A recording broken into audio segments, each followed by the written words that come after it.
Well, looking for a transition to teaching program, and honestly, the only one I really knew about was the one that my god sister referred me to, which was CCSJ. She had this habit of driving from when she lived in Lafayette, because this was the closest one for her that she felt was the strongest program for her.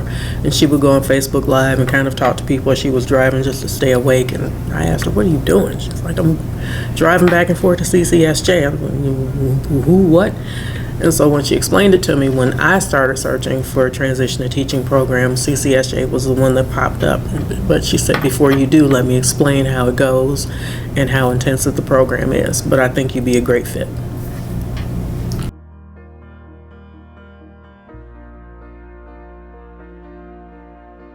Well, it was an adjustment.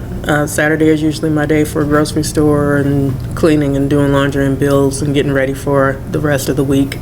But in making that adjustment and understanding that I had to move everything earlier to either before class or before church on Sunday, and that's how everything has fallen into place.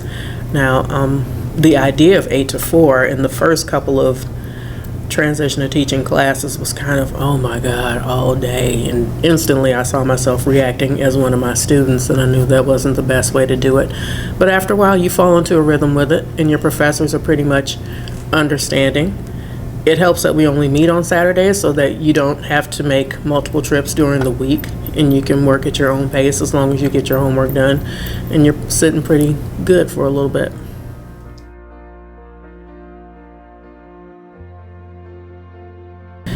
We started off with Dr. Shields, and Dr. Shields has this encyclopedic knowledge about education and how education came to be in this country and the influences.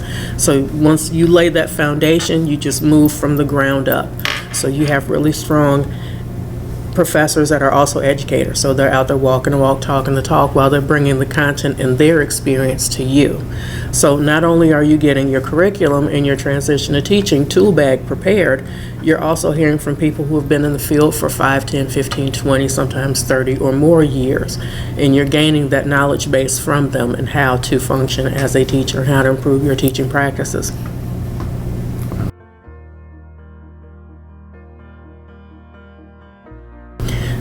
Each teacher has their own kind of spin, but the more laid-back classes are pretty much the more interesting classes. There are those strict classes where you'll be pushed and kind of wondering, what was I thinking? What was I doing? But then once you understand it's for your benefit and for your gain, you kind of fall in line and you get moving and you get with it.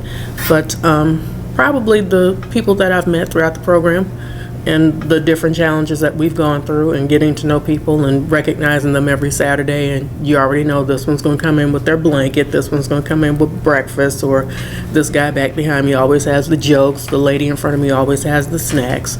I mean, in transition to teaching, we got so intensive that we would buy snacks with classmates in mind. So I remember you like these chips, they had these on sale, I got them for you, here you go. That type of relationship building.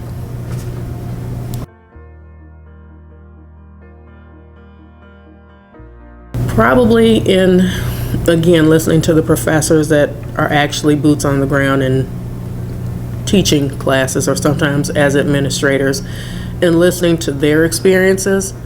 And even coming in on Saturday morning, we'll have professors that'll kind of go, "How was your week?"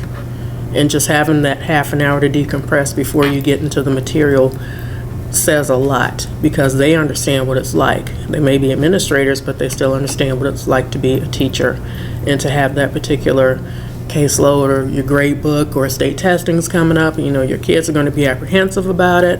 So they understand it, they get it, they kind of take care of you.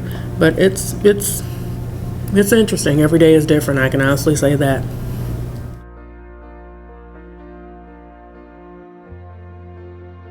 It's carefully thought out, well planned.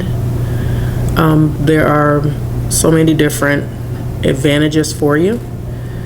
I would think the smaller class size is probably a benefit, because in undergrad I was used to lecture room size classes, but you get here and it's maybe 15, 20 people. So that smaller class size gives you time to interact with your professor, and if you have a question or maybe somebody else has the same concern. I think Cal College is probably better than what I expected, what I anticipated, because that first class I walked in as a blank slate and was just absolutely terrified. This is grad school. Can I do it? Can I do it? And then about maybe second, third week, I'm like, oh yeah, I got this. It'll change, but I got it.